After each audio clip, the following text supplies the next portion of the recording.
I'd rather be with you. Yeah. Hello everybody, welcome to Good Vibes Radio. I'm here today with Patrick, and we're going to talk about nutrition and how it can help you improve your lifestyle and overcome your disease, your chronic disease. And more generally, we're going to talk about entrepreneurship and how to keep the vibes up, even though we are all confined to home. So I hope you're doing good. You can ask all of your questions in the chat. Feel free to ask all of the daring ones. We'll be happy to answer it. How are you, Patrick? I'm good. It's a very challenging time, but also very exciting. Yes. So where are you based right now? I'm based in London, in Shoreditch, which is very weird because it's usually a place where everyone is going out all the time and there's coffee shops and it's completely empty. There's no one in the streets. So that's kind of weird, but yeah. For how long have you been confined? For 4 weeks now. Okay. And you feel okay? You feel good? I'm okay. I've got my guitar. I've got music, podcasts. So. Okay. Tell me, what SPAN is all about. SPAN is about helping people who have lifestyle-induced conditions or symptoms, anything that essentially makes them not well every day. And something that we say all the time is fine is not great, and we want to make you great. We want to make you live better and live longer. Okay. So, the way we do it is essentially an application, mobile application, where you can talk to a nutritionist and a psychologist anytime through the chat, and you can book consultations. And you use that as a way to solve your issue. So we work with you the first time, and we define your symptoms, your goals, and then we help you reach them. Okay. Can you give me like one use case of a patient that have been using SPAN?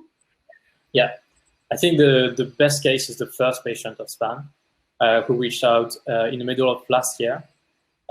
He actually is the son of the patient. So he reached out. He told us that his dad had type 2 diabetes. He knew that we could basically help his dad reach remission. He started the program. It took him 3 weeks to kind of understand what it was about and to adjust to all the changes he would have to make in terms of nutrition, in terms of how many times he eats in the day, and so on.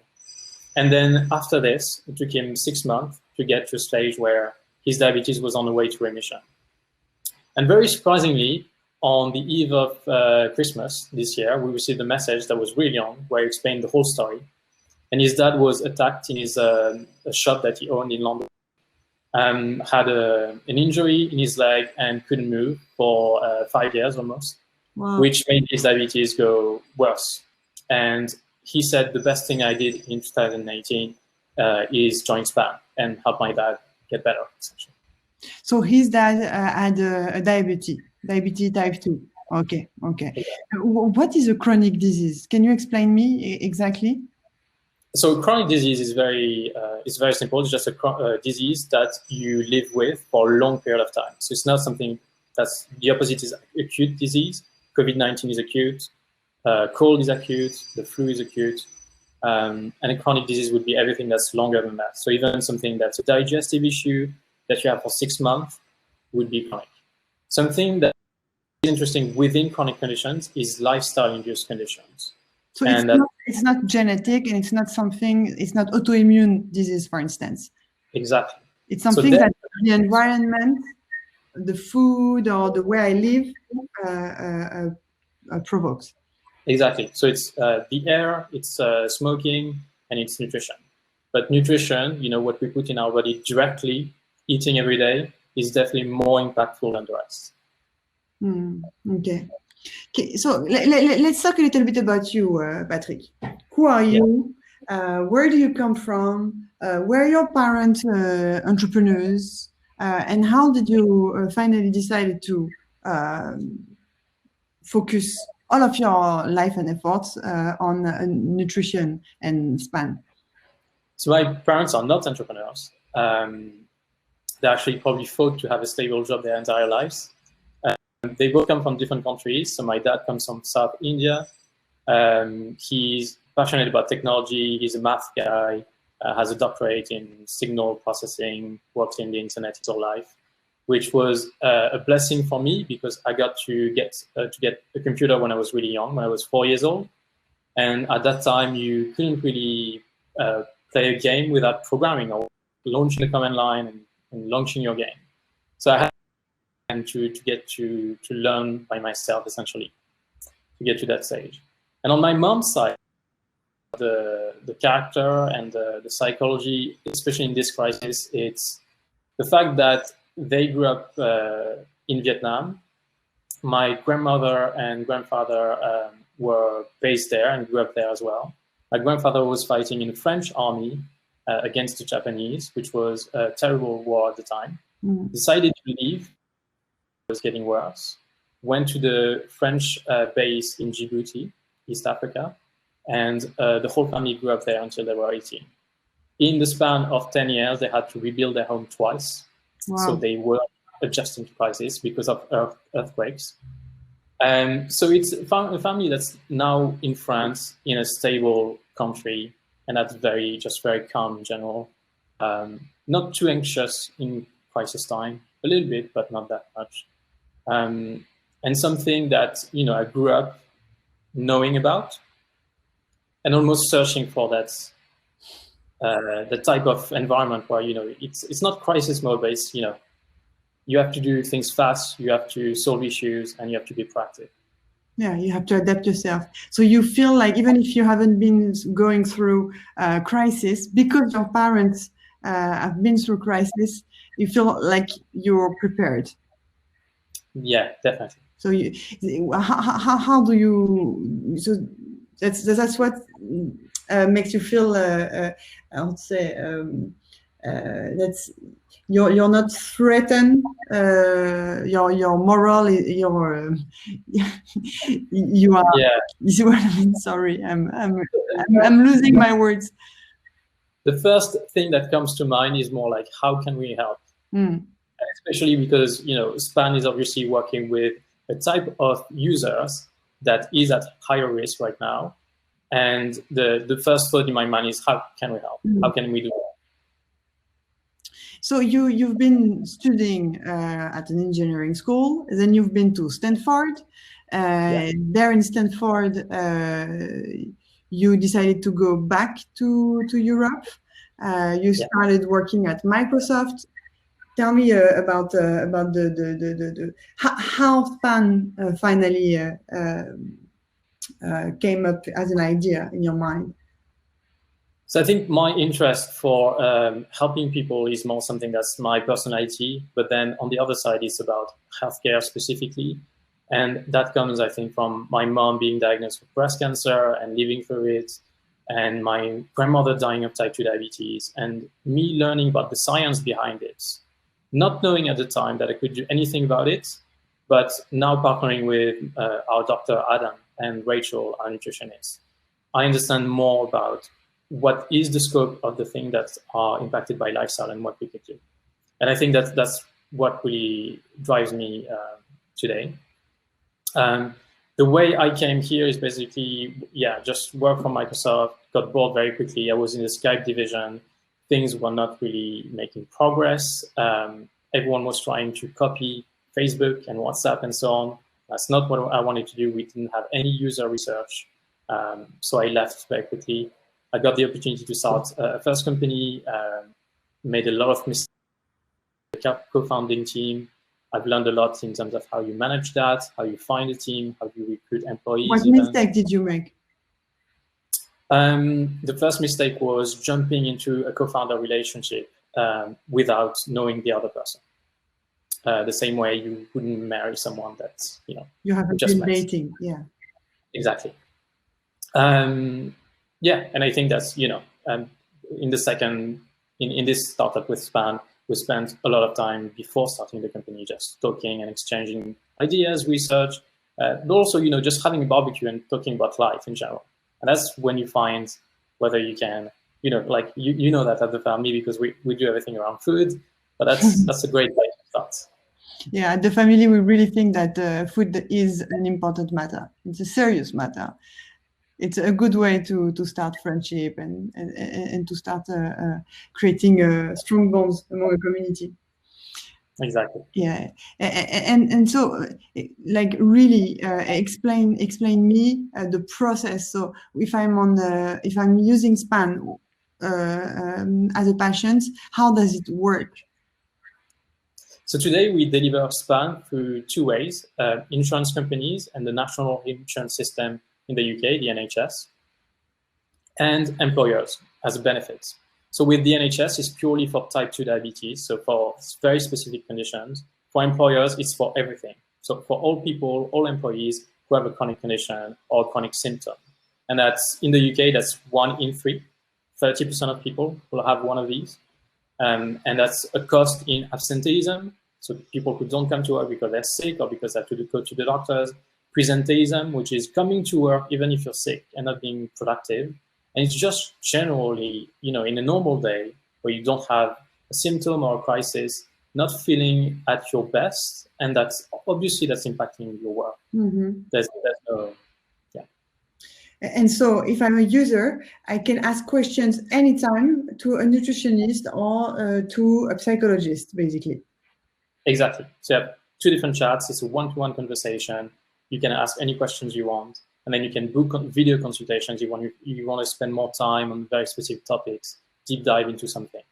It seems to be really smart, because there is something weird in the way we consult today at the doctor, because we have just like 20 minutes once every month, and we have to talk and to ask all of our questions, but actually it's not the way we would like to interact, because it's much more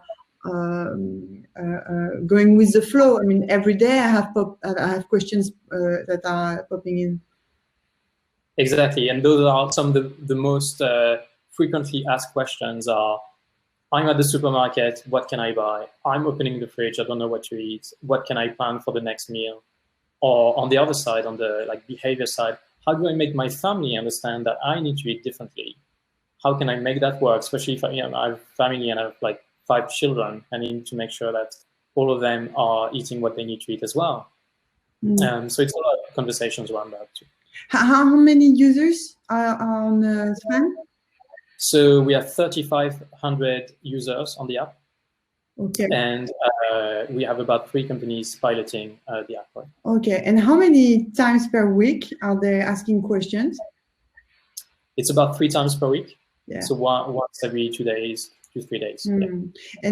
And tell me, because a lot of people who are watching our videos are actually entrepreneurs or want to be entrepreneurs sometimes. How did you start at the very beginning with your co-founding team? We didn't start a company or a co-founding team, I think. We were just interested in that space. Mm-hmm. We knew the research, we knew we had some of the keys, and we just wanted to find a way to give it to a community of people who have it. So we started a Facebook group.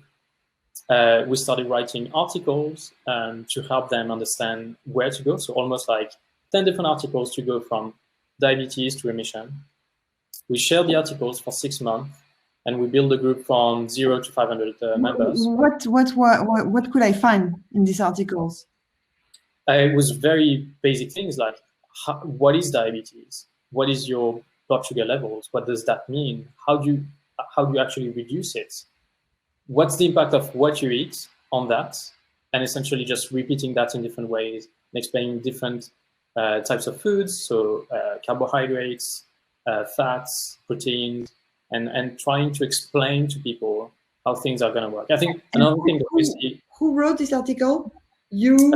Adam wrote most of the articles, and then Rachel wrote all of the articles we have today. So Rachel is a nutritionist? Rachel is a nutritionist with a very interesting story as well. So she had a form of cancer that's called Hodgkin's lymphoma, when she was younger. She relapsed 3 times. The third time, she was actually studying nutrition because that was an interest for her.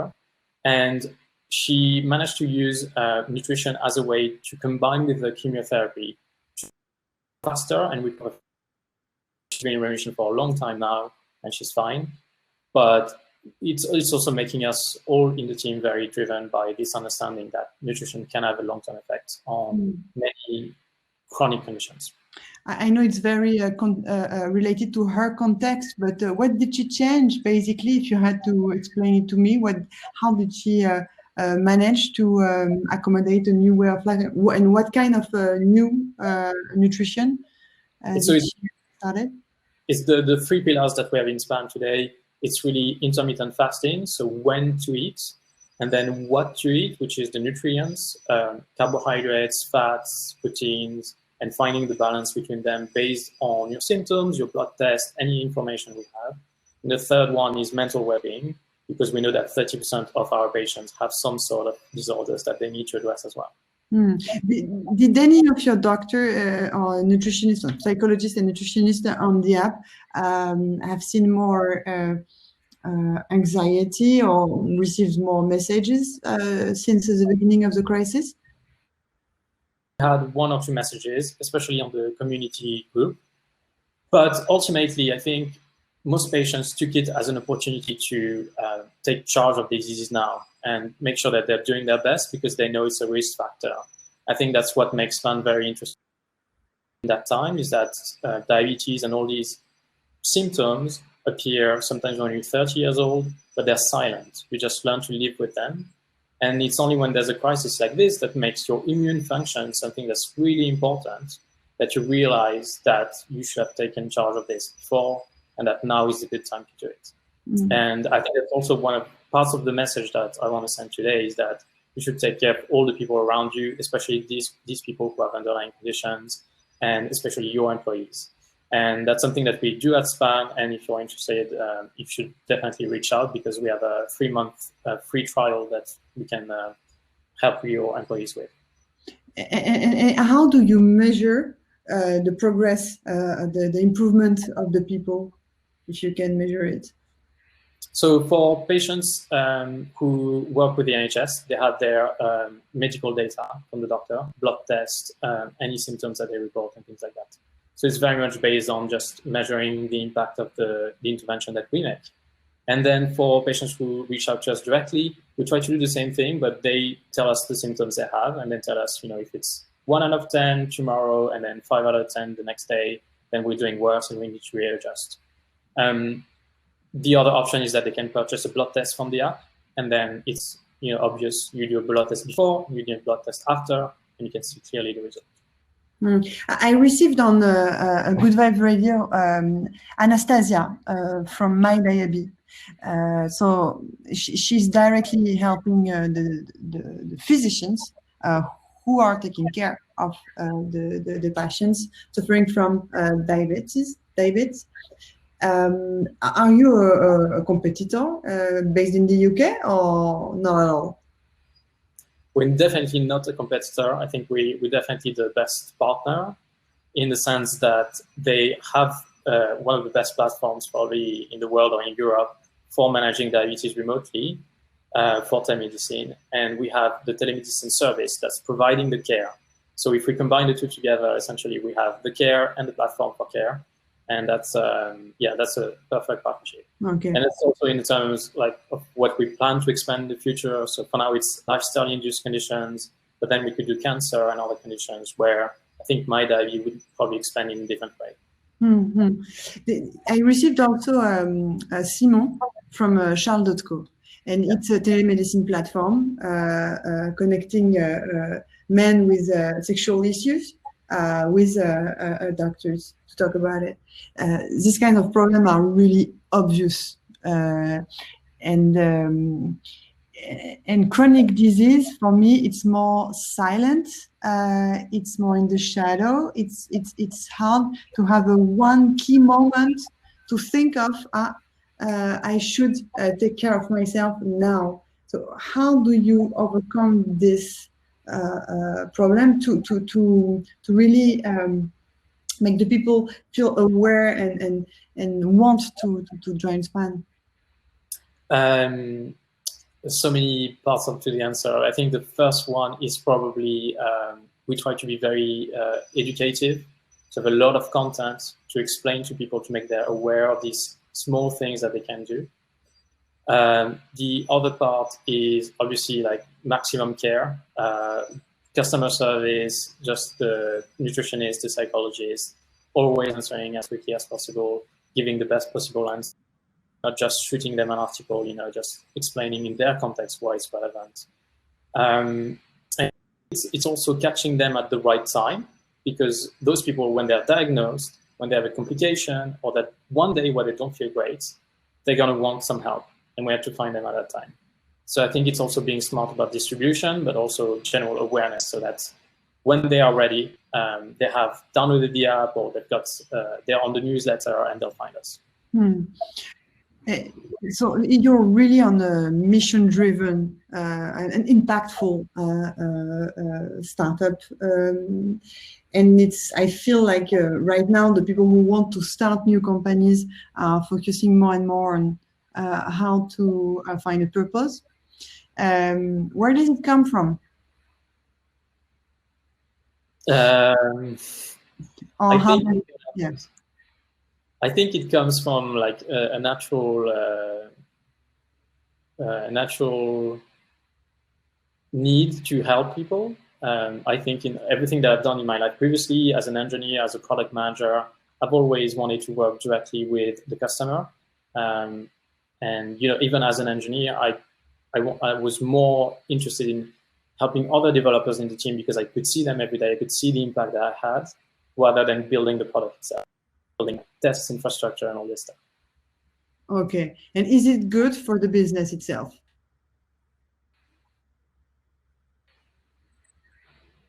Yeah, I think it's good because, you have to manage it, and I think it's good because it makes me able to find exactly what I can do for my employees, so that they can strive.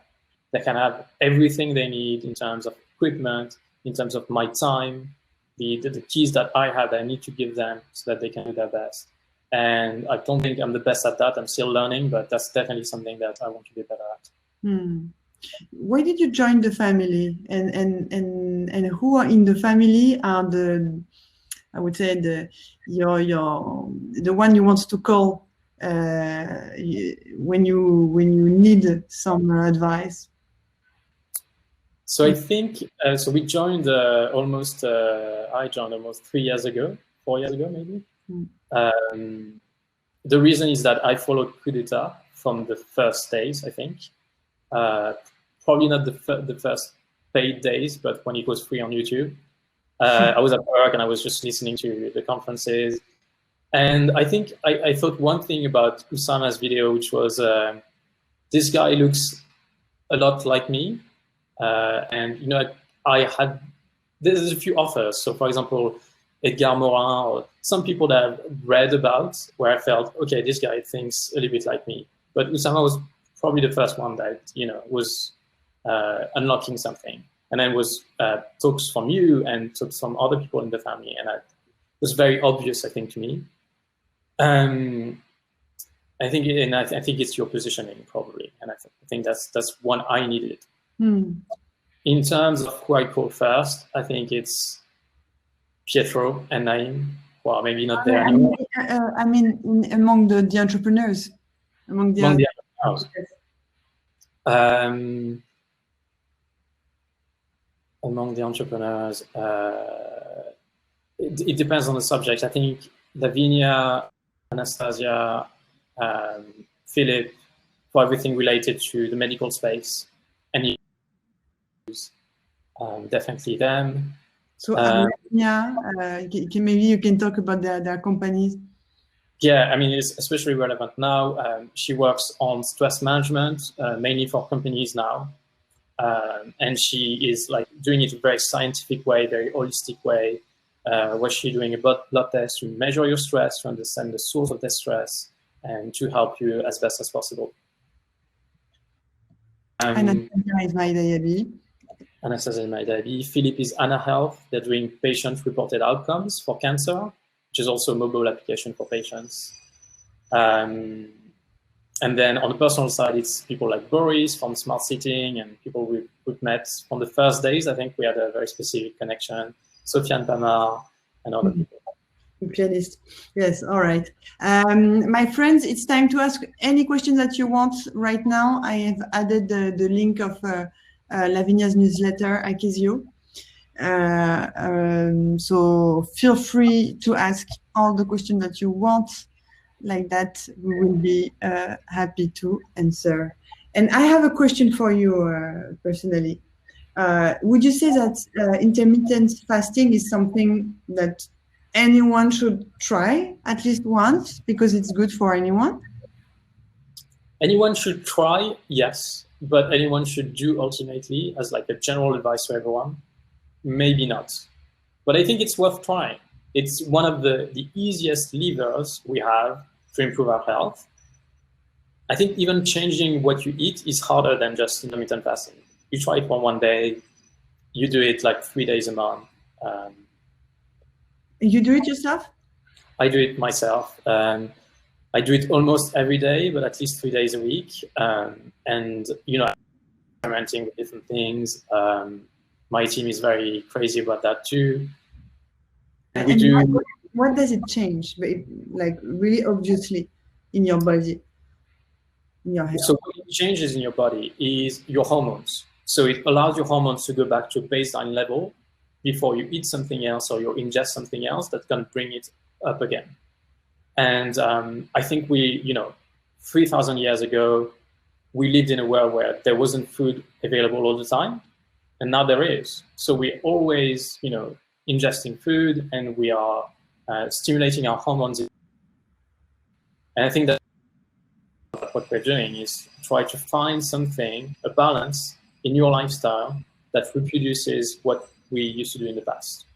That doesn't mean eat less or, you know, don't eat at all for the whole day. That means finding that balance and recreating that balance in a different way that's adjusted for our world today. And so how many people are in your team? So we have 3 people in the team, 4 people actually, sorry. Our engineer, Isham, who comes from Egypt, worked at Apple and IBM before. Adam, who's my first co-founder, medical doctor working with the NHS on the front lines, got COVID-19 2 weeks ago and recovered. And Rachel, who's our nutritionist. Sorry, but Adam recovered and he's good now. Adam recovered and is good now, yeah. Okay, and he's still working at the hospital? Back at the hospital, working on the front lines, yeah. And how is it? I think it's probably more stressful than usual. So he works in internal medicine, which is, but you definitely deal with patients who are often elderly, and you know you see death. That's something that's the normal. But I think in this specific time to see that much, I think it's a very stressful environment. I think you're also, before you get it yourself, you're very fearful of the protective equipment, but also of wearing it in an interesting way. My girlfriend is a surgeon and she has this problem every day. She's trying to think like, am I putting it in the right way, in the right order? So it's all the small things, and one mistake can expose you. So I think it's almost a relief when you get it and you recover and you're a medical professional or anyone who's out there. How do you think we'll get out of this crisis? What will change according to you? So I'm very optimistic about the future. I think a lot of things that we haven't prioritized in the past in terms of working from home, delivering food and things like that, in terms of telemedicine, have been sometimes a second-class citizen, especially in public health systems. And now they're being forced on all the population at once. And everyone in that space is someone in crisis mode trying to respond. And I don't think after this, we'll go back to what it was before. I think we'll improve things and we'll invest in making all these technologies and these ways of doing things the new normal, or at least the majority of how we do things. It's true that there is a winner also out of this. It's technology itself, because we wouldn't do anything today during these times without this technology. We wouldn't be talking together. And Actually, I get a lot of value from the family now that we have the conferences every Friday. And because we are in London and there's less activities, we don't have like the massive place with all the events. We're actually getting more value now from the family. I know, baby, I know. We are learning as well. We are growing. Yeah. I love the fact that we've been forced to do online, much more online content.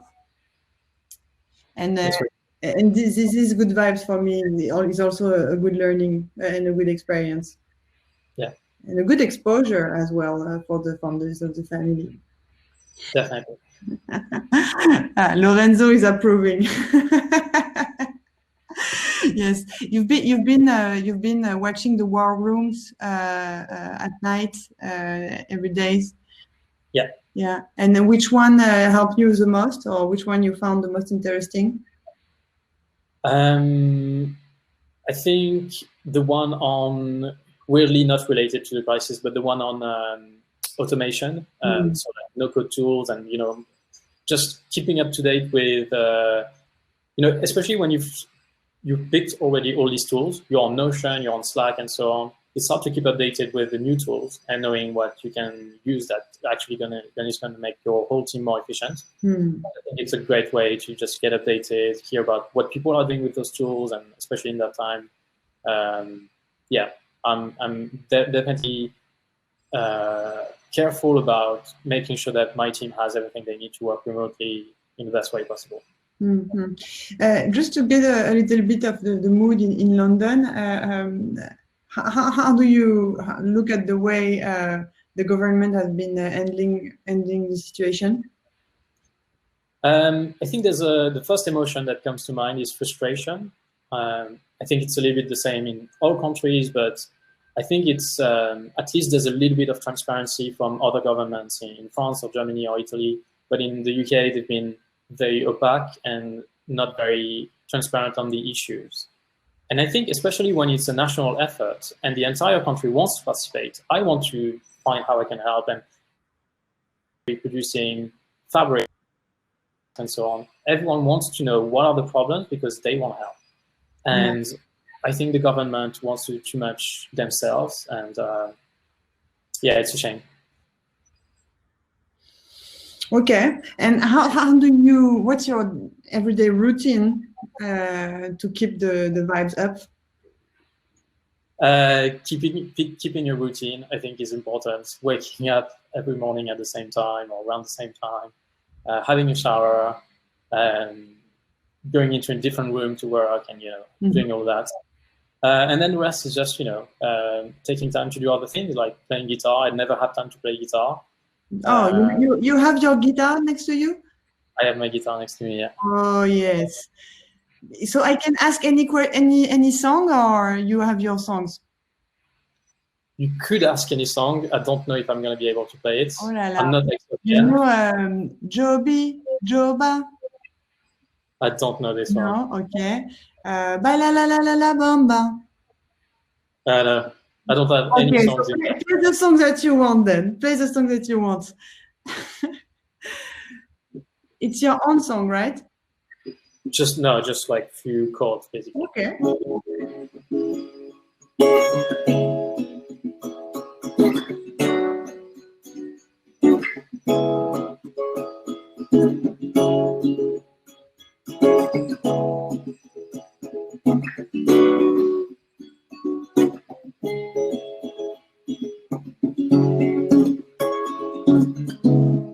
Beautiful. All right, everybody. Thank you very much, Patrick. You can keep on. You can keep on. It's a good one. Everyone who's been following Good Vibes, it was a pleasure. I hope you love discovering Patrick. You reach out to him. And now you can go to the networking session.